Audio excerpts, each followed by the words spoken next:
بسم اللہ الرحمن الرحیم۔ حضرت غوث پاک جیلانی شیخ عبدالقادر رضی اللہ تعالی غوث اعظم درمیان اولیاء چو محمد درمیان انبیاء۔ غوث اعظم کا ولیوں میں وہی مقام ہے جو نبیوں میں رسول کریم کا مقام ہے۔ حضرت غوث پاک رضی اللہ تعالیٰ عنہ کو اللہ نے بڑے اعزازات سے نوازا۔ ایک اعزاز اللہ نے یہ دیا کہ ماں کی طرف سے حسینی ہیں، باپ کی طرف سے حسنی سید، نانا بھی اللہ کے ولی، دادا بھی اللہ کے ولی، پھپھی بھی اللہ کی بہت بڑی ولی ہے، بہت بڑی ولی۔ والد گرامی، آپ نے وہ سیب والا واقعہ تو بڑا ہی سنا ہوا ہے، اس طرف تو میں نہیں جاتا۔ ماں بھی اللہ کی بہت بڑی ولی ہے۔ یہ اللہ نا اسباب بناتا ہے، خود ماحول بناتا ہے۔ آپ کے جو والد گرامی تھے ان کا نام تھا ابو صالح سید موسیٰ جنگی دوست رحمت اللہ علیہ۔ بادشاہ کے کچھ سپاہی تھے جو مٹکے اٹھا کے جا رہے تھے، اور مٹکے تھے شراب کے بھرے ہوئے، مٹکے اٹھا کے جا رہے تھے۔ حضرت سید محمد موسیٰ جنگی دوست رحمت اللہ علیہ بھی قریب سے گزرے۔ یہ کیا ہے بھائی؟ بدبو سے سمجھ تو گئے، تصدیق کے لیے پوچھا کیا ہے؟ انہوں نے کہا جناب یہ بادشاہ کا سامان لے کے جا رہے ہیں۔ آپ تو جھنڈے والی گاڑی کو ویسے نہیں نہ پوچھ سکتے، سوال ہی نہیں پیدا ہوتا۔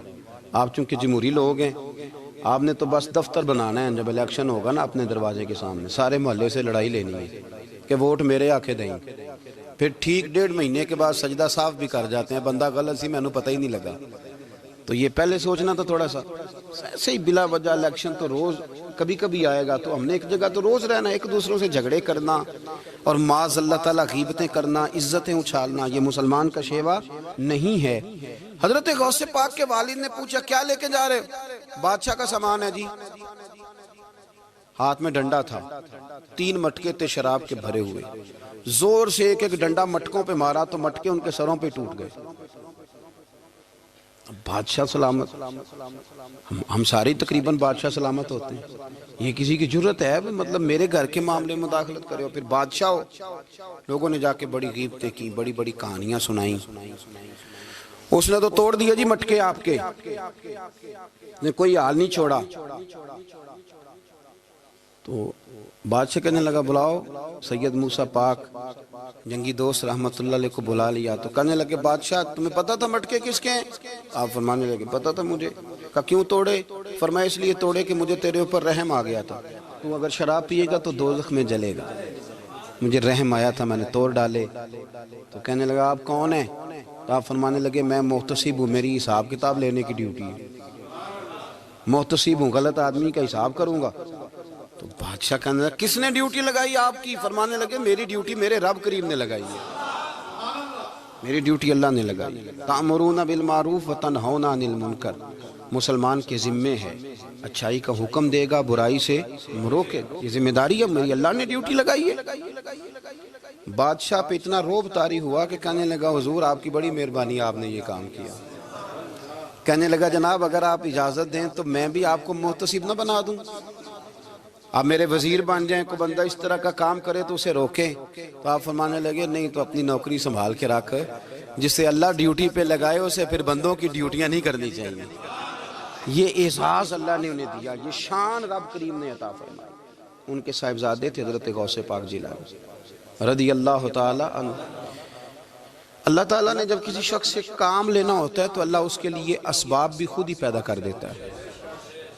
علامہ اقبال اپنے استاد کی بڑی قدر کرتے تھے، شمس العلماء کی۔ تو ایک دن حضرت شمس العلماء سے کہنے لگے استاد جی آپ کی مہربانی سے پڑھ گیا ہوں۔ تو فرمانے لگے پتر تیری کلاس میں تو 250 لڑکا تھا، میری مہربانی تو سب پہ تھی، پر سارے تو اقبال نہیں نہ بنے۔ فرمانے لگے تیرے اندر بھی کوئی خوبی تھی، اس کی وجہ سے اللہ نے تجھے یہ اعزاز، کوئی تھی کوئی چیز تیرے اندر بھی۔ اللہ تعالیٰ جب کسی بندے کو نوازتا ہے نا تو بندہ بھی محنت کرتا ہے، لیکن اس کی محنت سے زیادہ اللہ کے فضل کا دخل ہوتا ہے۔ تو بندے کئی دفعہ کہنے لگ جاتے ہیں بڑی مشقت کی، بڑی محنت کی، کچھ بھی نہیں ہوتا، زیادہ اللہ کے فضل کا انحصار ہوتا ہے۔ رب جیسے چاہتا ہے ویسے فیصلے دیتا ہے۔ آپ فرماتے ہیں کہ میں چھوٹا سا تھا، والد انتقال کر گئے، والدہ تھی میری اور ہم 2 بھائی تھے۔ فرماتے ہیں بچے کھیلنے کے لیے نکلے تو میں بھی ان کے پیچھے کھیلنے نکل گیا. ایک بیل بچوں کے قابو آ گیا. تو بچوں کے قابو کو چیز آ جائے تو پھر وہ اس کا جو حال ہوتا ہے وہ تو ہمیں پتہ ہی، ہم سارے بچے رہ چکے ہیں. تو کہتے ہیں وہ بیل قابو آ گیا، کوئی اس کے کان چھیڑتا، کوئی اس کی دم چھیڑتا، کوئی اس کے سینگ چھیڑتا، کوئی کسی جگہ سے اسے تنگ کرتا. مختلف بچے اس کو نا دم سے پکڑ کے ہلاتے، بیل بھاگتا. حضور غوث پاک فرماتے ہیں میں بھی آگے بڑھا، اور میں نے جب اس کی دم پکڑ کے ہلائی تو بیل نے میری طرف منہ کیا اور کہنے لگا عبد القادر تو نہ ایسے کر، بول کے کہنے لگا تو نہ ایسے کر، تجھے رب نے ان کاموں کے لیے پیدا نہیں فرمایا. آپ فرماتے مجھے اتنا خوف طاری ہوا، بیل کو بولتے دیکھا تھا پہلی دفعہ، بیل کو. اب میرے سنی کو بھی دلیلوں کی ضرورت ہوتی ہے نا، دلیل نہ دیں، کسی بزرگ کی بات سنائیں تو سنی بھی تھوڑا تھوڑا دائیں بائیں دیکھتا ہے. یہ شور ایسا ہوا ہے نا، پراپوگنڈا ایسا ہے. میں حدیث پاک سنا دیتا ہوں. رسول کریم صلی اللہ تعالیٰ علیہ وآلہ وسلم فرماتے ہیں ایک شخص نے بیل پہ سواری کر لی تھی. بیل سواری کے لیے نہیں پیدا کیا گیا، سواری کے لیے اونٹ ہیں، خچر ہیں، گھوڑے ہیں، گدھے ہیں. بیل کھیتی باڑی کے لیے. اس شخص نے جب بیل پہ سواری کی تو بیل پیچھے مڑ کے دیکھنے لگا اور کہنے لگا یار تو بڑا بیوقوف ہے. بول کے کہنے لگا مجھے اللہ نے سواری کے لیے نہیں پیدا کیا، میرے سے وہ کام لے جس لیے میں پیدا کیا گیا ہوں. تو بندہ ڈر گیا، کہنے لگا بڑی حیرانگی والی بات نہیں کہ بیل بولتا ہے. تو بیل پھر بول پڑا. کہنے لگا اس سے بھی زیادہ حیرانگی والی بات ہے. اس نے کہا وہ کیا؟ کہنے لگے مدینے میں نبی پاک آ گئے ہیں اور تو نے ابھی تک کلمہ ہی نہیں پڑھا. یہ اس سے بھی زیادہ حیرانگی والی بات ہے. جامع المعجزات میں حدیث موجود ہے، حضور آ گئے اور تو نے کلمہ ہی نہیں پڑھا. وہ شخص کہتا ہے میں سر پٹ دورا، جب آ کے سامنے کھڑا ہوا تو حضور مسکرائے، فرمایا آجا پڑھ لے کلمہ، مجھے پتا ہے تجھے کس نے بھیجا ہے. اللہ والوں کی باتیں مان لیا کریں. میں بڑی ذمہ داری سے کہتا ہوں رب کریم کے کوئی بندوں کی بات کتاب و سنت کے خلاف نہیں ہوتی، وہی تو کتاب و سنت آگے پہنچانے والے ہوتے. تو حضور غوث پاک فرماتے ہیں میں وہ ڈر کے گھر آیا. جب گھر پہنچا تو میرے کانوں میں آواز آ رہی تھی لبیک اللہم لبیک لبیک لا شریک لک لبیک. فرماتے میں چھت پہ چڑھا اور میں نے جیلان میں اپنی چھت پہ کھڑے ہو کے دیکھا. تم حج کے دن تھے، میری سیدھی نظر میدان عرفات پہ گئی. لوگ میدان عرفات میں بیٹھ کے لبیک لبیک پڑھ رہے تھے. پہلے میں وہاں سے ڈر کے آیا، پھر چھت سے ڈر کے نیچے اترا، ماں کو ساری بات بتائی. تو کہتے میری ماں کہنے لگی بیٹے جب تو پیدا ہونے والا تھا تو مجھے بڑی بشارتیں ملتی. فرماتے ہیں ماں نے نا کھولا بکسا صندوق تو 80 دینار نکالے. فرمایا پتر تم 2 بھائی ہو اور تمہارا باپ کل جاگیری 80 دینار چھوڑ گیا، 80 40 تمہارے 40 تمہارے بھائی کے. فرمایا بیٹا ایک بات کا خیال رکھنا، میں عورت ہوں، تمہارا باپ کوئی نہیں، بھائی چھوٹا ہے، میں پیچھے نہیں آ سکتا. یہ 40 دینار لے جا اور جا بغداد چلا جا، جا کے تعلیم حاصل کر. بیٹے میں پہنچ نہیں سکتی، خیال رکھنا. غوث پاک فرماتے ہیں 12 سال میں نے تعلیم حاصل کی یارو، میں نے پتے بھی کھائے اور خود آپ کا فرمان موجود ہے. فرماتے ہیں ایسی سختیاں بھی دیکھیں، ایسی سختیاں بھی دیکھیں کہ پتھروں اور پہاڑوں پہ گزرتی تو شاید پگھل جاتے، لیکن میں نے اپنے نبی کا دین پڑھا. اب تو پیر کے گھر میں جو پیدا ہوتا ہے وہ علم لدنی والا ہوتا ہے. کہتے ہیں صاحب پتر ہے، او خدا کے بندے صبر کر. اگر غوث پاک حسنی حسینی سید ہو کے باقاعدہ پھٹی پہ بیٹھ کے پڑھتے ہیں، تو کس پیر کا مرید ہو گیا جسے علم ہی کوئی نہیں، جو جاہل آدمی ہے. یہ ضروری ہے، علوم دینیاں ضروری ہیں، اس کے بغیر کام نہیں چلتا. اور غوث پاک رضی اللہ تعالیٰ عنہ کی آپ پوری زندگی پڑھ کے دیکھ لیں. غوث پاک تمام اولیاء کے امام ہیں ساری زندگی. غوث اعظم سے کسی نے پوچھا آپ نے سب سے زیادہ دین کا کام کس طرح کیا، تو فرماتے ہیں تقریر کے ذریعے. اب تقریر کرنے والا مولوی ہوتا ہے اور تویز دینے والا سبحان اللہ. غوث پاک رضی اللہ تعالیٰ عنہ فرماتے ہیں میں نے دین کا سارا کام کس ذریعے سے کیا ہے. ہفتے میں 3 جلسے کرتے تھے اور 70 ہزار کا مجمع ہوتا تھا اور بغیر لاؤڈ سپیکر کے تقریریں ہوتی تھی. اور فرماتے ہیں جیسی سمجھ پہلے بندے کو آتی تھی ویسی آخری والے کو آتی تھی. لوگوں نے کہا حضور یہ کرم کیسے ہوا؟ فرمانے لگے میں نے جب تعلیم حاصل کر لی تو بولنا آتا ہی نہیں تھا، تو میں بڑا پریشان ایک دن سو گیا تو خواب میں رسول کریم کا دیدار نصیب ہوا. فرمایا تو واز کیا کر، تیرے واز سے لوگوں کو فائدہ ہوگا. یا رسول اللہ میں اجمی بندہ ہوں، لوگوں کے سامنے کیسے بات کروں گا؟ تو حضور نے فرمایا منہ کھولنا ذرا. کہتے میں نے منہ کھولا تو محبوب نے 7 دفعہ لعاب دہن ڈالا میرے منہ میں. آپ فرماتے ہیں پھر بولتا میں تھا، اثر کوئی اور پیدا کر دیتا. حضور غوث پاک رضی اللہ تعالیٰ عنہ نے 40 سال دین کا کام کیا. صبح کے وقت فقہ کا درس دیتے تھے فجر کے بعد، کچھ دیر کا ناشتہ کرتے سو جاتے، پھر آ کے مدرسے میں پڑھاتے باقاعدہ بچوں کو۔ غوث پاک رضی اللہ تعالیٰ عنہ کی سیرت پر آپ ساری کتابیں پڑھ لیں، ساری کتابیں لو، میں نے بھی بڑا ہی دعویٰ کر دیا، یعنی ساری کتابیں جتنی اب تک چھپی ہوئی ہیں ساری پڑھ لو، کہیں نہیں ملے گا کہ ہم غوث پاک کے آستانے پہ گئے۔ غوث پاک کسی بندے نے یہ نہیں کہا ہم غوث پاک کے آستانے پہ گئے، غوث پاک کے دربار پہ گئے، سب نے یہی لکھا ہے کہ ہم حضور غوث پاک کے مدرسے میں گئے۔ ہمارے نا مدرسوں میں سبق تقسیم ہوتے ہیں، سال جب شروع ہوتا ہے نا تو سبق تقسیم ہوتے ہیں، ہمارے مدرسے میں بھی تقسیم کرتے ہیں ہمارے مولانا۔ آپ حدیث پاک پڑھائیں گے، فلانا استاد منطق پڑھائے گا، فلانا فلسفہ پڑھائے گا، فلانا یہ سبق تقسیم ہوتا ہے، فلانا قرآن، فلانا حدیث، فلاں فقہ۔ تو غوث اعظم کے مدرسے کے جو ناظم تعلیمات تھے وہ کہنے لگے حضور سبق بانٹنا ہے تو آپ کو کون کون سے سبق دے دیں، کون کون سا پیریڈ پڑھائیں گے؟ تو آپ فرمانے لگے نہیں پیریڈ رہنے دو۔ حضور پھر فرمایا اس طرح کرو، لائق بچے تم رکھ لو اور نالائق سارے مجھے دے دو، میں جانوں اور نالائق جانے، نالائق سارے میرے۔ غوث پاک رضی اللہ تعالیٰ نالائق سارے رکھ لیے، کند ذہن، اور حضور غوث پاک ان کو اسباق پڑھایا کرتے، ان پر محنت کرتے۔ فجر کے بعد فقہ کا درس، 10 بجے مدرسے کی کلاس، زور کے بعد حدیث پاک کا درس، مغرب کے بعد تفسیر بیان کرتے۔ بانج علموں جو کرے فقیری وہ کافر مرے دیوانہ، اور عشاء کی نماز کے بعد ہفتے میں 3 جلسوں سے خطاب، اور یہ سارے کام کر کے نا تو پھر بھی غوث اعظم جب دنیا چلی جاتی تو وضو کر کے مصلی پہ بیٹھ جاتے، اور 40 سال بیت گئے، ساری رات اللہ کی بارگاہ میں عبادت کرتے، 40 سال۔ حضور غوث پاک کو اللہ نے بڑا اعزاز دیا، کتابیں لکھی، ڈیوٹی کی، محنت کی، کوشش کی پوری دنیا میں۔ میں پہلے بھی بتا چکا ہوں، پھر بتاتا ہوں، یہ جو صلاح الدین ایوبی کا بہت نام لیتے ہیں نا، بہت بڑے مجاہد تھے۔ صلاح الدین ایوبی کے ساتھ 70,000 کی فوج تھی، سارے کے سارے غوث پاک کے مرید تھے۔ صلاح الدین ایوبی نے حضور غوث پاک کی زیارت نہیں کی، پر تعلیم غوث پاک کے مدرسے میں حاصل کی۔ اس کو بڑا شوق ہو نا کتابیں دیکھنے کا، وہ میرے پاس آئے، میں دکھاؤں گا انشاءاللہ تعالی۔ صلاح الدین ایوبی حضور غوث پاک کے مدرسے کا طالب علم ہے۔ یہ آپ کے ملک میں 2-3 دن سے رٹا چل رہا ہے، وکیلوں کا، ڈاکٹروں کا، کل سے یونیورسٹی کا بھی چل گیا ہے۔ یہ لڑائی کسی مولوی 2 گروپوں میں ہوئی ہوتی نا، چلو نام بولو، میں نے پتہ ہے اگلی گل جب کسی مولویوں کے 2 مدرسوں میں ہوتی نا تو جو طوفان اٹھنا تھا نا ہر چوک میں، مولوی لڑاندے بڑا نہیں یہ بڑی۔ میں نے دعوت دی تھی پرسوں، میں نے کہا جب وکیل مکمل تعلیم کر لینا اسے 2 سال مدرسے میں لاؤ، ہم اسے سکھائیں گے اٹھنا کیسے ہے، بیٹھنا کیسے ہے، ان کو لاؤ، اس لیے کہ ہم اپنی بات نہیں بتائیں گے، ہم بتائیں گے محمد عربی کی باتیں صلی اللہ علیہ۔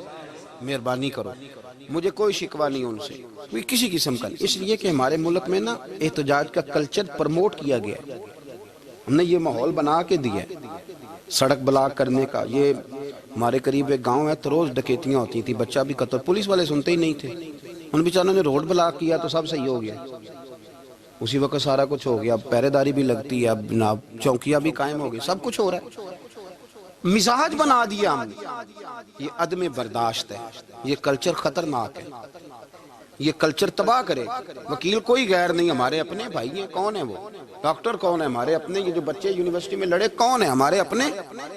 ہم ان کو کاٹ کے نہیں پھینک سکتے، یہ کوئی دوسرے لوگ نہیں، سب کو ضرورت ہے ایک دوسرے کی، لیکن خدا را مہربانی کرو، معاشرے میں برداشت کا کلچر پیدا کرو، سکون کا کلچر پیدا کرو، سہنا سیکھو۔ سنو ایک بات کرتا ہوں، اللہ کرے کہ میں سمجھا سکوں، سارے فیصلے خود نہ کرو۔ اگر تمہیں نظر آئے نا کہ آپ کے ساتھ کہیں ناانصافی بھی ہو رہی ہے تو ساری عدالتیں دنیا میں نہیں لگنی، ایک قیامت میں بھی لگنی ہے۔ ہاں امام حسن کو زہر دے دیا گیا تو امام حسین کہنے لگے بھائی بتاؤ کس نے دیا ہے؟ فرمایا حسین اگر وہ نہیں جس پر مجھے شک ہے تو میں کسی آدمی کا بلا وجہ تمہیں نام کیوں بتا دوں؟ کہا پھر بھائی آپ اشارہ تو نہیں بتا دیں؟ تو فرمایا حسین اگر وہی ہے نا جس پر مجھے شک ہے تو پھر بھی میں نے فیصلہ اپنے رب پہ چھوڑ دیا۔ فرمایا میرے رب سے زیادہ بہتر فیصلے کرنے والا کوئی موجود؟ کچھ فیصلے اللہ پہ چھوڑ دو۔ آپ یقین کریں آپ کو بڑا ہی مزہ آئے گا، آپ کو سکون آئے گا زندگی میں۔ کچھ فیصلے اللہ پہ چھوڑو، برداشت کا کلچر پرموٹ کریں اس وطن کے اندر۔ یہ بڑا پیارا ملک ہے، اس میں برداشت کا کلچر پیدا کریں۔ وکیل کو ہر وقت ڈاکٹر کی ضرورت ہے، ڈاکٹر کو ہر وقت وکیل کی ضرورت ہے۔ ہم ایک دوسرے کے بغیر دیکھیں نا، میں نے آئین بھی رکھا ہوا ہے پاکستان کا، لیکن اس کے باوجود کوئی مسئلہ بن جائے تو میں کسی وکیل صاحب کو فون کرتا ہوں، میرے دوست ہیں، میں پوچھتا ہوں کہ یار یہ مسئلہ ہے، اس کا کیا حل ہے۔ ہم مل کے رہتے ہیں معاشرے میں۔ برداشت کے کلچر کو پرموٹ کریں، پیار کریں، محبت بانٹیں۔ یہ وطن ہے، اس کو مل کے سنواریں گے تو انشاءاللہ تعالیٰ یہ رسول اللہ کے دین کا قلعہ بنے گا بڑا مضبوط۔ اس سے پیار کریں، مثبت غلط بات ہے تو اس کو آپ سمجھائیں، اس پر تبلیغ کریں، لیکن یہ نہ کریں کہ آپ عدم برداشت کا ماحول پیدا کریں۔ حضور غوث پاک رضی اللہ تعالیٰ عنہ دین کا کام۔ ایک بات، اللہ والوں کے پاس لوگ دعاؤں کے لیے جاتے ہیں، کیوں جاتے ہیں؟ سنو، میرے ساتھ ایک شخص رہتا ہے، صبح سے شام تک میری ڈیوٹی کرتا ہے، نوکری کرتا ہے، خدمت کرتا ہے، گاڑی چلاتا ہے، یہ کرتا ہے، وہ کرتا ہے۔ ایک صاحب ہیں جو 3 سال کے بعد ملتے ہیں، وہ جو 3 سال کے بعد ملتے ہیں وہ شکوہ کرتے ہیں کہ پیر صاحب اس کی بات زیادہ مانتے ہیں۔ تو پیر صاحب اب کدھر جائیں؟ یہ سارا دن پیر صاحب کی مانتا ہے۔ نہیں سمجھ آ رہی ہے آپ کو بات؟ یہ مزاج ہے نا جی۔ ایک بندہ سارا دن دنیا داری کرے، مال کمائے، پتہ نہیں جھوٹ بولے، بڑا کچھ کرے، اور ایک اللہ کا ولی جو اپنا بنائے کچھ نہ، سارا دن رسول اللہ کی باتیں کرے، سارا دن اللہ کے دین کی خدمت کرے، اور بھائی وہ جب ہاتھ اٹھاتا ہے نا تو پھر اللہ اس کی بات کو قبول کرتا ہے۔ کچھ میرے خاص ہیں، کچھ تیرے خاص ہیں، تو کچھ رب کے بھی خاص ہیں، اور اس پر بھی میں پہلے آیت پڑھ لوں گا تاکہ دلیل مضبوط ہو جائے۔ اللہ فرماتے ہیں واللہ یختص برحمتہ من یشاء، فرمایا میں نے کچھ بندوں کو اپنی رحمت سے اپنا خاص بنا لیا۔ کچھ بندے اللہ کے بس اللہ کی بارگاہ میں وہ دعائیں کرتے ہیں تو اللہ قبول فرما لیتا ہے، پتر اللہ ہی دیتا ہے، لیکن اللہ کا ولی دعا تو کر سکتا ہے نا۔ اللہ کا ولی، میری بات کی سمجھ آ رہی ہے؟ بیٹا کون دیتا ہے؟ اللہ۔ حضرت محدث اعظم رحمۃ اللہ علیہ کے پاس ایک شخص نے آ کے کہا جی ولی اللہ بیٹا دے سکتا ہے؟ آپ فرمانے لگے ولی اللہ اللہ سے ملا سکتا ہے؟ کہتے جی وہ تو ہے ہی ولی اللہ، تو اس نے ملا دینا ہے۔ تو فرمایا جو اللہ سے ملا دے بیٹا تو چھوٹی سی بات ہے، تو دیکھ نہ کہ جو اللہ تک تجھے لے گیا تو پھر پتر پیچھے رہ گیا، لیکن بیٹا دیتا کون ہے؟ بول کے بتائیں، بول کے۔ اللہ دیتا ہے۔ دعا کون کرتا ہے؟ اللہ کا ولی دعا کر دیتا ہے۔ بی بی آ گئی روتی ہوئی غوث پاک کے پاس، کہنے لگی 6 بیٹیاں ہیں۔ خامد اور سسر کہتے ہیں کہ 7ویں بھی بیٹی ہوئی تو طلاق دے دیں گے۔ تھوڑا سا اگر بندہ مالدار بھی ہو تو پھر وہ ہمارا دماغ جہاں مرضی چلتا ہے نا۔ یہ جہالت آج بھی بہت ساری جگہوں پہ پائی جاتی ہے۔ تہذیب سکھاتی ہے جینے کا سلیقہ، تعلیم سے جاہل کی جہالت نہیں جاتی۔ تو رو پڑی۔ حضور غوث پاک رضی اللہ تعالیٰ عنہ نے بلایا اس کے شوہر کو بھی اور سسر کو بھی، فرمایا یہ دیکھ یہ تو اللہ کے کام ہے، جس کو چاہے بیٹیاں دے، جس کو چاہے بیٹے دے۔ تو جو نہیں مانتے پھر غوث پاک کی بھی نہیں مانتے، انہوں نے کہا جی نہیں دی، میں تو نکاح کروں گا۔ چلے گئے تو غوث پاک کی بارگاہ میں وہ بیٹی اور اس کا باپ اور اس کی ماں پھر آئے، کہنے لگے حضور مہربانی فرمائیں۔ پھر اللہ کے ولیوں کے پاس ایک قوت ہوتی ہے جس کا نام مصلی ہے۔ مصلی بہت بڑی طاقت، بہت بڑی۔ حضور نے فرمایا دعا صلاح المومن، فرمایا دعا مومن کا ہتھیار ہے۔ یہ مومن جب ہاتھ اٹھاتا ہے تو پھر عرش کا مالک دروازے کھول دیتا ہے کرم کے۔ حضور غوث پاک نے مصلی بچھا لیا اور رو پڑے، کہنے لگے مالک کریم اس بی بی کے دل میں کس نے بات ڈالی تھی کہ عبد القادر کے دروازے پہ جا؟ دیکھیں منانے کا انداز، منانا آتا ہے نا۔ اللہ کس نے اس کے دل میں بات ڈالی کہ عبد القادر کے دروازے جا؟ کس نے ڈالی؟ اور مالک اگر تو نہیں ڈالی تھی تو کیا تو اب اپنے عبد القادر کو رسوا کرے گا؟ اگر تو نہیں بھیجا ہے کہ ادھر جا تو اب تو رسوا کرے گا؟ حضور غوث پاک رضی اللہ تعالیٰ دعا مانگ کے چہرے پہ ہاتھ پھیرے، بچی کے سر پہ ہاتھ رکھا، فرمانے لگے پتر جا، مجھے امید ہے اللہ نے 6 بیٹیاں دی ہیں تو 7 بیٹے بھی عطا فرمائے گا۔ تو بی بی کہتی ہے پھر رب نے فضل فرمایا اور 7 ہی بیٹے عطا فرمائے، پھر 7 ہی بیٹے رب کریم نے دیے۔ تو جو اللہ کی مان تھا پھر اللہ بھی اس کی، تو اس میں اختلاف کی کیا بات ہے؟ یہ سادی سی بات ہے۔ ایک بغداد کا سوداگر تھا، بڑا مالدار تھا، ایک دن اس نے بغداد کے سارے علماء اور مشائخ کی دعوت پکائی تو غوث پاک کے پاس بھی آیا، کہنے لگا حضور شام کا کھانا ہے۔ آپ نے اس کا چہرہ دیکھا تو وہ رو پڑا، کہنے لگا بغداد کے پیر انکار نہ کرنا۔ آپ نے فرمایا تو جا میں آؤں گا۔ شاگرد مرید کہنے لگے حضرت جی آپ بڑی مشغولیت تھی شام کو، فرمایا اتنا بڑا آدمی جب رو پڑتا ہے تو لگتا ہے بڑا مجبور ہے، چلیں گے۔ شام کو جب اس کے دروازے پہ گئے تو کھانا بھی اس نے چنا تو ساتھ اس نے ایک ٹوکرا ایک صندوق بھی لا کے رکھا، اوپر سے خالی۔ جب غوث پاک نے اٹھ کے دیکھا تو اندر اس سوداگر کا بیٹا، اس تاجر کا بیٹا، دونوں ٹانگوں سے معذور، دونوں ہاتھوں سے معذور، ایک ہی بیٹا اپاہج ہے۔ وہ تاجر رو پڑا، کہنے لگا حضور بڑی دنیا جانتی ہے بڑا مال ہے، پر جب تنہا بیٹھتا ہوں تو کھول کے روتا ہوں۔ وہ بے نیاز ہے نا، ساری زندگی کے بعد ایک بیٹا دیا تو وہ بھی اپاہج ہے۔ حضور بال سفید ہو گئے، لوگوں کی اولاد بڑھاپے کا سہارا بنتی ہے، میں بوڑھے وقت میں اس کو اٹھا کے پیشاب پخانے کے لیے لے کے جاتا ہوں۔ بغداد کے عبد القادر سنا ہے جب تو دعا مانگتا ہے تو رب قبول فرما لیتا ہے، تو مہربانی فرما اگر میرا پتر ٹھیک ہو جائے، میرا زور کوئی نہیں مالک، بے نیاز ہی بڑا ہے، اگر مہربانی ہو جائے۔ تو غوث پاک نے پھر مصلی بچھایا، مصلی بچھا کے کہنے لگے مالک تو اپنے بندوں کے دل میری طرف کیوں موڑتا ہے، اور اگر موڑتا ہے تو پھر رحمت کی نظر فرما، بندہ نوازی فرما۔ ایک باپ اتنے رو رو کے آنسو بہا رہا ہے تو کرم نوازی فرما۔ حضور غوث پاک نے ابھی چہرے پر ہاتھ نہیں پھیرے کہ بچہ اللہ اکبر کہتا ہوا صندوق سے باہر نکل آیا۔